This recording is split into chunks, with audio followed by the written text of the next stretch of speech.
હું મારું ભાંગ્યું તૂટું કાંઈક બોલતો હોય ને હવે એ કાંઈ સમજી એકનો અંગ્રેજ ગોરો માણસ 3-4 જણા ભેગા થઈ ગયા ને ખબર નહીં ના ચાલે ઇનકાર કરે. છેલ્લી દલીલો નિષ્ફળ ગઈ. પછી મેં કીધું ભાઈ તમે જપ્ત કરી લો પણ મને 2-3 પ્યાલા પી લેવા દો, પછી જે થવું એ થાય. પછી એને એટલી હા પાડી એટલે મેં 4 ને બદલે લગભગ 6 પ્યાલા પી લીધું. પછી ખબર નહીં ક્યારે પી પછી ગયો. પણ ભરોસો હતો કે કેમ રે શંકરની જટામાં નહોતી રહી એ કઈ અંગ્રેજોના હાથમાં રહે. 48 કલાક થોડુંક કષ્ટ પડ્યું ન ગંગાજળ મળ્યું, 48 કલાક સહન કરી લીધું. પણ 49મી કલાકે સામેથી ટેલિફોન આવ્યો કે તમારું જળ મુક્ત કરવામાં આવે. મેં કીધું જટામાં નહોતી રહી એ કઈ તારા ચૂડમાં થોડી લે, આ તો અમારી માં છે ભાગીરથી.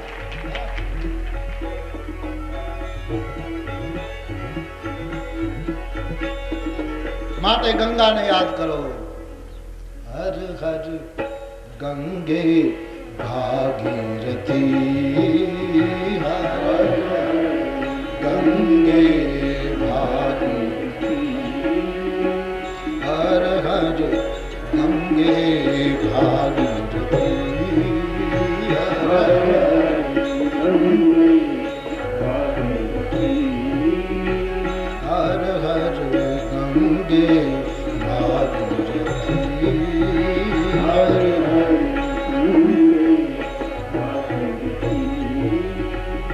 જય જય રાઘવ દાશરથી, જય જય રાઘવ દાશરથી, જય જય રાઘવ દાશરથી, જય જય રાઘવ દાશરથી, હર હર ગંગે ભાગીરથી, હર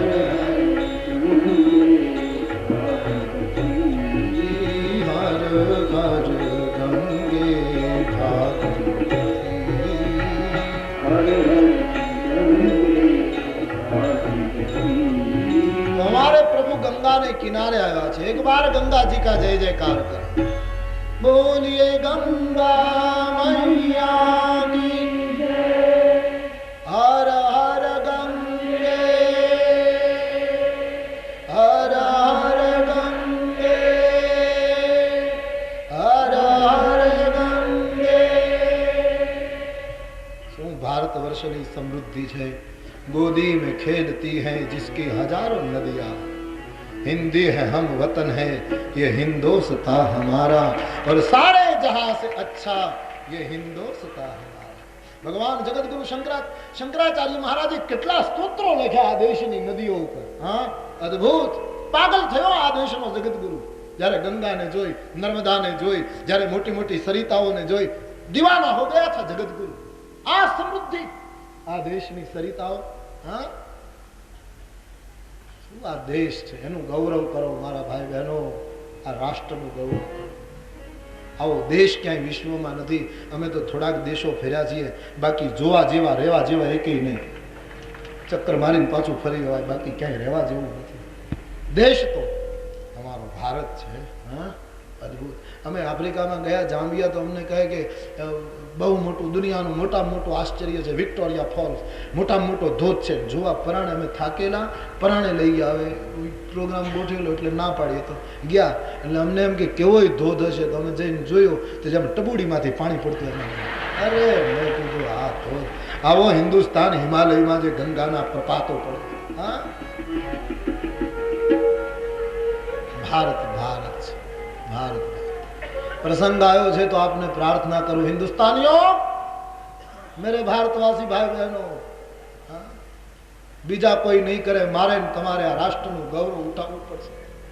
એટલા માટે આ દેશની અદબ, આ દેશની શાન, इनकी शौकत, यानी मर्यादा, उसका आदर करो. क्या ये देश है भाई, अद्भुत है, अद्भुत. देवताओं અહીંયા જન્મ માટે ઉતાવળા થાય. દેવતાઓ માંગે છે કે ધરતી ઉપર અને એમાં ભારતમાં જન્મ થાય. હા, એવો આ દેશ છે, उसका आदर करो. રાષ્ટ્ર ગૌરવ દરેકના હૃદયમાં પ્રગટવું જોઈએ.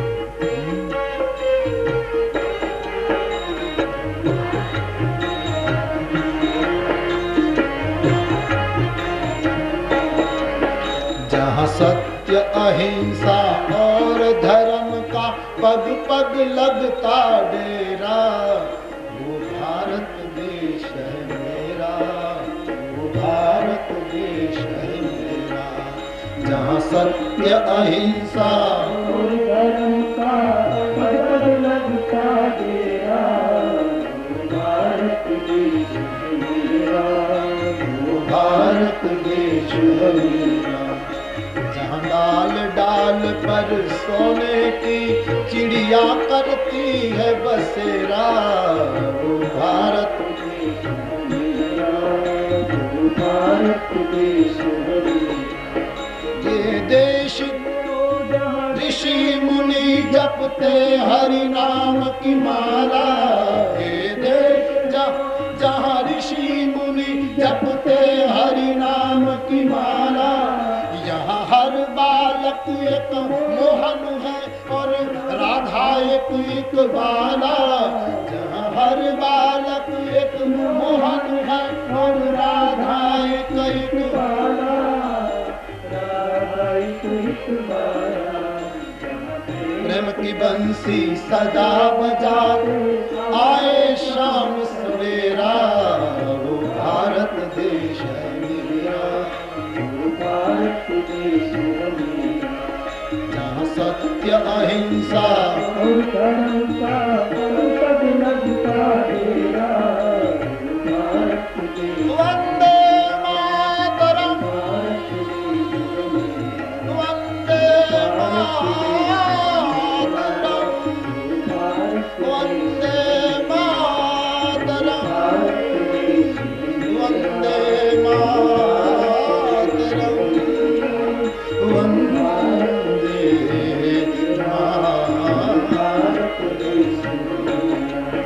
जहाँ सत्य अहिंसा और धर्म का पग पग लगता डेरा, भारत मेरा, भारत देश मेरा, भारत देश मेरा, भारत देश मेरा, भारत देश मेरा, भारत देश मेरा, भारत देश मेरा, भारत देश.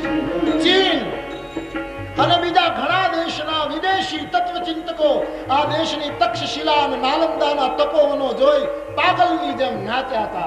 क्या ये वैदिक भूमि है, क्या ये शास्त्रों की धरा है, क्या ये योगी और महात्माओं की धरा. नाचाता लोगों और शिवालय यहाँ आसमान से बातें करते मंदिर और शिवालय. कोई न डाका डाले यहाँ किसी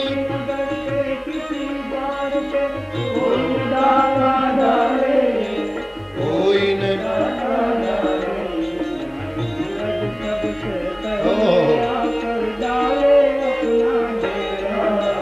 भारत देश. आदिदेव नमस्तुभ्यं प्रसीद मम भास्कर, दिवाकर नमस्तुभ्यं प्रभाकर नमो. भारत देश मेरा, भारत देश मेरा, भारत देश मेरा, भारत देश मेरा, भारत देश मेरा, भारत देश मेरा, भारत देश. हर हर गंगे, हर हर गंगे, हर हर गंगे. गंगा ने किनारे हमारे ठाकुर आए हैं. गंगा अवतरण की कथा कही. भगवाने गंगा में स्नान करी, ब्राह्मणों ने दान आप्યું. तुलसीदास जी वर्णन करे छे. भगवान त्यांथी आगळ વધ્યા मिथिला प्रदेश जनकपुरी देखावा માંડે છે।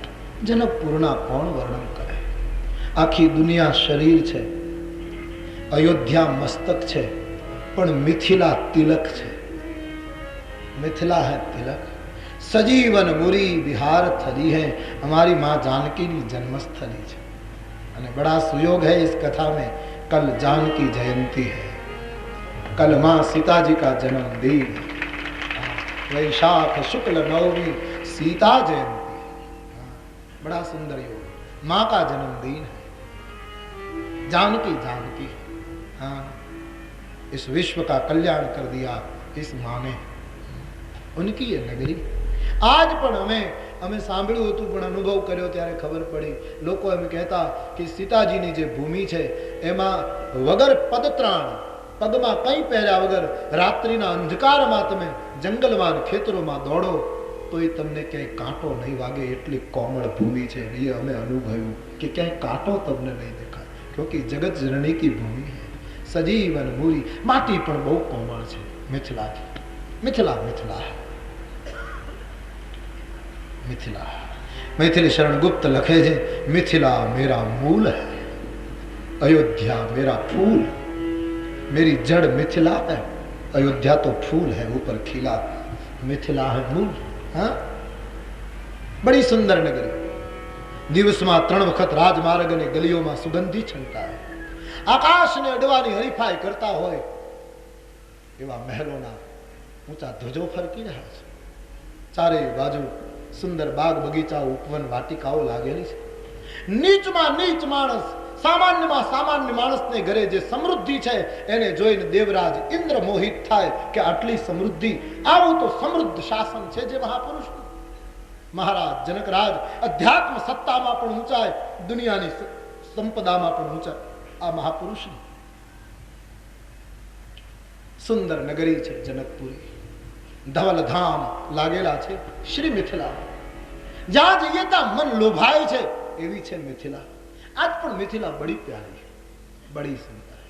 जानकी जी की नगरी मिथिला बड़ी सुंदर। मिथिला की भाषा पण बहुत सरस, भाषा पण बहुत प्यारी। मिथिला वासीओ बोले तो बहु मधुर लागे, एनी आखी रीत ज जुदी। અમે સીતામઢીમાં કથા કહેતા હતા તો ત્યાંના લોકો ગાય બોલે, ओ पहुना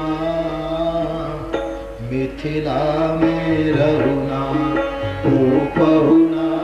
मिथिली भाषा, मिथिला में रहुना, ओ पहुना मिथिला में रहुना। पहुना यानी मेहमान, पहुना ही शब्द आया, पहुना पर सब। बड़ी प्यारी भाषा है। सिय स्वामी सियाजू हमारी फिकर हमें काहे की। जानकी जी हमारी सियाजू, हमारी स्वामीन है, हमें कौन चिंता है। मिथिलावासी बोलते हैं सिय स्वामी सियाजू हमारी फिकर हमें काहे। मैथिली तो राघव पधारे हैं मिथिला में। हाँ? ज्यां भक्ति होय छे त्यां ब्रह्म ने पगे चालता चालता आववुं पड़े। ये भक्ति नी महानता।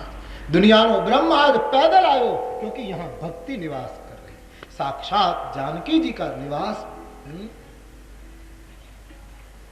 एक अमराए जो विश्वामित्र जी कहू राघवी अहीं मुकाम करे, भले बाबा। गुरुदेवे आंबावाड़ी में निवास करवानो इशारो कर्यो, रामजीए हा कही, तुलसीदास जी लखी नाखी। बड़ी सुंदर चौपाई। कौशिक कहे मोर मान माना, कौशिक कहे मोर मान माना। यहाँ रघुवीर सुजाना, यहाँ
ખબર નથી મોકલ્યા, એમનેમ જ આવ્યા છે.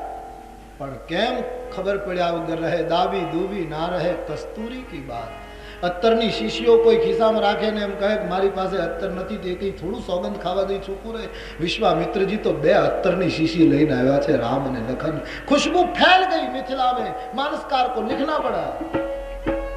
विश्वामित्र महामुनि आए, विश्वामित्र महामुनि आए, समाचार मिथिलापति पाए, समाचार मिथिलापति पाए, समाचार मिथिलापति पाए, समाचार मिथिलापति पाए. महामुनि विश्वामित्रजी આવ્યા એ સમાચાર મળ્યા છે. જનકરાજ પોતાના સમાજને લઈ અને આવ્યા છે. વિશ્વામિત્રજીએ એક યોજના કરી, રામ લક્ષ્મણને બાગમાં મોકલી દીધા. હવે વિશ્વામિત્ર મહારાજ અયોધ્યાના પક્ષમાં છે. વિશ્વામિત્રજીને થયું કે રામ લક્ષ્મણ મારી બાજુમાં બેઠા હશે અને જનકરાજ આવે તો રામને ઊભા થવું પડશે. જનક આવે ને રામ ઊભા થાય એ બરાબર નહીં. એના કરતાં રામ લક્ષ્મણને બાગમાં મોકલી દઉં. જનક આવે, મારી પાસે બેઠા હોય, વાતચીત કરતા હોય અને એમાં ઓચિંતા રામ આવે તો જનક ઊભા થાય એ બરાબર, અમારો રામ ઊભો થાય એ બરાબર. મિથિલા પક્ષ में નહીં, અમારે બાબાજી અવધ પક્ષ में. તેથી બંને ભાઈઓને બાગમાં મોકલી દીધા. જનકરાજ આવ્યા, કુશળ અંતર પૂછાયા. જનકરાજ પોતાના સમાજની સાથે વિશ્વામિત્રજીની પાસે બેઠા છે. એ સમયે તુલસીદાસજી કહે, બંને ભાઈઓ બાગમાંથી યોજના પ્રમાણે આવ્યા. માનસકાર લીખ દેતે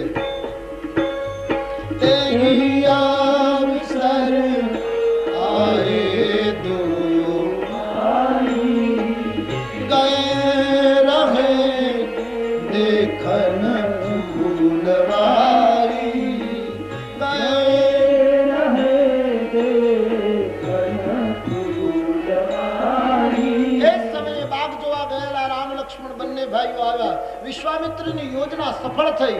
જ્યાં રામજી આવ્યા એટલે શું થયું? બાબા કહેતે સકલ જબ રઘુપતિ આયે, ઉભા થઈ ગયા બધા.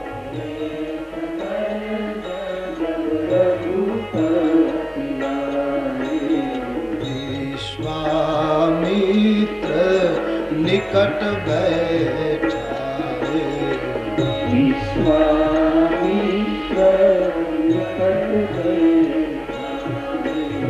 ભગવાન રામ આવ્યા એટલે બધા ઉભા થઈ ગયા. વિશ્વામિત્રજીને આનંદ થયો. રામજીને નજીક બેસાડ્યા. જનક રાજાએ રામને જોયા અને રામને જોતા નેત્રો થકિત થયા. ઓ, આ કોણ છે? કોઈ દિવસ આવું આકર્ષણ થયું નહોતું આ મહાપુરુષ. વિશ્વામિત્રજીને પૂછવા લાગ્યા, આ કોઈ મુનિકુલ તિલક છે કે રાજકુટુંબના પાલક છે? આ કોણ છે? બ્રહ્મના જે 2 રૂપ છે એ મનુષ્ય રૂપ લઈને તો નથી આવી ગયા બંને. એ કોણ હે બાબા? આ બાળકોને જોતા મને આટલો બધો પ્રેમ કેમ ઉત્પન્ન થાય? ચંદ્રની સામે ચકોરની દ્રષ્ટિ લાગે એમાં બાળકમાં મારું મન લાગે છે. વિશ્વામિત્રજી બહુ રાજી થયા કે મને જે બીમારી લાગી એ જનકને લાગી. વ્યસની માણસને એના જેવો બીજો વ્યસની થાય તો બહુ આનંદ થાય કે હવે વાંધો નહીં. જેમ વિશ્વામિત્ર મહારાજ રામ રૂપમાં ડૂબ્યા એમ જનક પણ ડૂબ્યા. બધા ખુલાસા કર્યા, અતિ આનંદ થયો. વિશ્વામિત્ર ને રામ લક્ષ્મણને લઈ, મુનિવૃંદને લઈ જનકરાજ એક સુંદર સદનમાં ઉતારવા આવે. મિથિલામાં ભગવાનનો નિવાસ થયો છે. બપોરનું ભોજન થયું, વિશ્રામ થયો. સાંજનો ઠંડો પ્રહર થયો એટલે ભગવાન રામજીએ વિશ્વામિત્રજીને કહ્યું, બાપજી, લક્ષ્મણને નગર જોવાની ઈચ્છા છે, તમે કહેતા હો તો નગર દેખાડી આવું. વિશ્વામિત્રજીએ કહ્યું, લક્ષ્મણને નગર જોવાની ઈચ્છા હોય તો લક્ષ્મણને બોલવા દો ને, તમે કેમ બોલો? કહ્યું, મહારાજ, તમારા ભયને લીધે, સંકોચને લીધે એ બોલતો નથી, બાકી એની ઈચ્છા છે. ભગવાન નગર દર્શનની વાત મૂકે છે એના લક્ષ્મણજીની ઈચ્છા બરાબર હતી, કારણ કે લક્ષ્મણજીને તુલસીદાસજીએ જીવ ધર્મના આચાર્ય હતા, જીવ પક્ષમાં છે લક્ષ્મણજી. અને તેથી જ્યારે ભગવાનનો સુંદર સદનમાં ઉતારો થયો ત્યારે મિથિલાના બાળકો ફાટક ઉપર ઉભા ઉભા જોઈ રહ્યા, પણ હવે એને અંદર કોણ જવા દે? એ બાળકોની ઈચ્છા હતી રામ દર્શનની, માટે લક્ષ્મણજીએ યોજના ઘડી. વિશ્વામિત્રજીએ કહ્યું, તમારા સુંદર ચહેરાનું દર્શન કરાવી મિથિલાને ધન્ય કરો. જાઓ. બંને ભાઈઓ તૈયાર થઈ નગર દર્શન માટે નીકળે. અહીં વિશ્વામિત્રજીએ કોઈ સલાહ સૂચના આપી નથી કે સાચવીને જજો, સંભાળીને જજો, સમયસર આવજો, કારણ કે વિશ્વામિત્રજીને ખબર રામને કંઈ કહેવું નહીં પડે, એ મર્યાદા પુરુષોત્તમ છે. પણ જો આ જગ્યાએ કૃષ્ણ હોય તો એને ખૂબ ભલામણ કરવી પડે કે તમે સંભાળીને જજો, સાચવીને જજો, પાછા સમયસર આવજો. અને ગમે તેટલી ભલામણ કરો તો એ લગભગ 80-90% પૂરું કરીને પાછો ફરે. આખું ચરિત્ર જુદું છે ભગવાન શ્રી. આવો જ પ્રસંગ ભાગવતી કથા અને રામાયણની કથા બહુ મળતી છે, બહુ સામ્ય છે. ભગવાન રામનો જન્મ મહેલમાં, શ્રી કૃષ્ણનો જન્મ પણ મહેલમાં. જેલ તો એટલે બંધન, કડા પહેરામાં રાખેલા વસુદેવ દેવકીને, બાકી મહેલ જ હશે. તો રામ જન્મ મહેલમાં, કૃષ્ણ જન્મ મહેલમાં. રામને 3 માતાઓ, સુમિત્રા, કૈકેયી, કૌશલ્યા. ભગવાન કૃષ્ણને 3 માતાઓ, યશોદા, દેવકી, રોહિણી, એને પણ 3 માતાઓ. અમારે રામજીને વન ખૂબ ગમે એટલે વનમાં ગયા. શ્રી કૃષ્ણને વન ખૂબ ગમે એટલે એમણે વૃંદાવનનું સર્જન કર્યું. વૃંદાવનમાં બધાને લઈ ગયા. ગોકુળમાં બહુ આપત્તિઓ આવવા માંડી. પછી આ વિચાર આવ્યો છે વૃંદાવનનો, બધાને વૃંદાવનમાં અર્ધચંદ્રાકાર મકાનો બનાવવા છે. ભગવાન વ્યાસ નારાયણ કહે છે એવી રીતનું સુંદર વૃંદાવનનું સર્જન કર્યું. ભગવાન રામજી ધનુષ યજ્ઞમાં ગયા, શ્રી કૃષ્ણ પણ મથુરાના ધનુષ યજ્ઞમાં ગયા. ભગવાન રામજીએ તાડકાને મારી, શ્રી કૃષ્ણએ પૂતનાને મારી. ભગવાન રામજીએ ચરણ પાદુકા ભરતને આપી, શ્રી કૃષ્ણએ ચરણ પાદુકા ઉદ્ધવજીને આપી. આમ રામ કૃષ્ણનું ચરિત્ર સામ્ય છે અને વિરોધ પણ, જમીન આસમાનનું અંતર પણ છે, સામ્ય પણ એટલું છે. તો ભગવાન કૃષ્ણને કહેવું પડે કે સંભાળીને જજો, સાચવીને જજો. રામજીને કહેવું નહીં પડે. ભગવાન રામ લખન મિથિલાની બજારમાં નીકળ્યા છે. બધા પોતાનું ધામ કામ છોડી રામના દર્શને ટોળે ટોળે નીકળ્યા. મિથિલાની મહિલાઓ બધી અટારીમાંથી ઝૂકી ઝૂકીને રામને જોઈ રહી છે, ફૂલની વર્ષા કરે છે, એવું રામાયણમાં લખ્યું છે. રામ અને લક્ષ્મણ જાય છે ત્યારે બધી મહિલાઓ મિથિલાની ફૂલની વર્ષા કરે. મિથિલા પક્ષના મહાત્માઓએ આના સારા અર્થો બતાવ્યા કે મિથિલાની સ્ત્રીઓ રામ લક્ષ્મણ જાય ત્યારે ફૂલ શું કામ ફેંકે? એક તો બધી અટારીમાં હતી બહેનો. હવે રામજી નીચેથી નીકળે ત્યારે એનું મસ્તક દેખાય, ચહેરો બરાબર જોઈ શકાતો નથી. મૈથિલી મહિલાઓને રામજીનો ચહેરો જોવાની ઈચ્છા એટલે ફૂલ ઉપર વર્ષાવે અને ફૂલ રામજીના માથા ઉપર પડે અને રામ એ બહાને ઊંચે જુએ તો મિથિલાની મહિલાઓને રામના દર્શન થાય, માટે ફૂલ ફેંકે. એક સંત એવો અર્થ બતાવે છે કે ફૂલની વર્ષા એટલા માટે મૈથિલી મહિલાઓએ કરી કે એમ કહેવા માંગતી હતી કે ધનુષ બહુ કઠિન છે, તમે આવ્યા છો પણ તૂટશે નહીં, પણ ચિંતા નહીં કરો, અમે મિથિલાની સ્ત્રીઓએ બહુ પુણ્યો કર્યા, એ પુણ્ય અમે બધા આપી દઈશું, એટલે ધનુષ્ય તમારા માટે ફૂલ જેવું હળવું થઈ જશે, માટે ફૂલ ફેંક્યા. એક સંત કહે છે નહીં, એવું નિમંત્રણ, એવી વાત કહેવા માંગે કે તમે જાનકીજીને પરણો એ અમને ગમશે, પણ અમારી વૈદેહીને ખૂબ સાચવજો, કારણ કે અમારી વૈદેહી ફૂલ કરતાં પણ કોમળ છે, માટે ફૂલની વર્ષા કરી. અથવા તો રામજીના ચરણારવિંદ કોમળ છે એ જોઈ મિથિલાની સ્ત્રીઓને લાગ્યું અમે ફૂલને પાથરી, તમે એના ઉપર ચાલો, તમારા ચરણ અતિ કોમળ છે, માટે ફૂલની વર્ષા કરી. આવા અર્થો સાધુ સંતો બતાવે છે. એક શૃંગાર રસિક સંપ્રદાયના સંતો તો એવું કહે કે મિથિલાની સ્ત્રીઓએ રામજીના ઉપર ફૂલ ફેંકી અને નિમંત્રણ આપ્યું કે આવતીકાલ સવારે બગીચામાં આવજો, અમારી જાનકીજીને જોવા હોય. આમ નિમંત્રણ આપ્યું. રસિક સંપ્રદાયના સંતોનો આ ઈશારો છે. આમ હિ હર્ષહી બરસહી સુમન કહીને વિધવિધ ભાવો સંતોએ બતાવ્યા. જ્યાં જ્યાં રામ લક્ષ્મણ ગયા ત્યાં ત્યાં પરમાનંદ થયો છે. પૂર્વ દિશામાં ધનુષ યજ્ઞની ભૂમિ જોઈ. બાળકો રામજીને બતાવે, રામજી લક્ષ્મણજીને બતાવે. સંધ્યા થઈ ગઈ છે, મોડું થયું. ભગવાન બધાને ધન્ય કરી વિશ્વામિત્રજીની પાસે આવી આજ્ઞા પ્રાપ્ત કરી સંધ્યા કરે છે. સંધ્યા કર્યા પછી ભગવાન વિશ્વામિત્રજીની સાથે વાર્તાલાપ અને ગુરુદેવ શયન કરે ત્યારે ચરણની સેવા કરે છે. બાબાજી લખે છે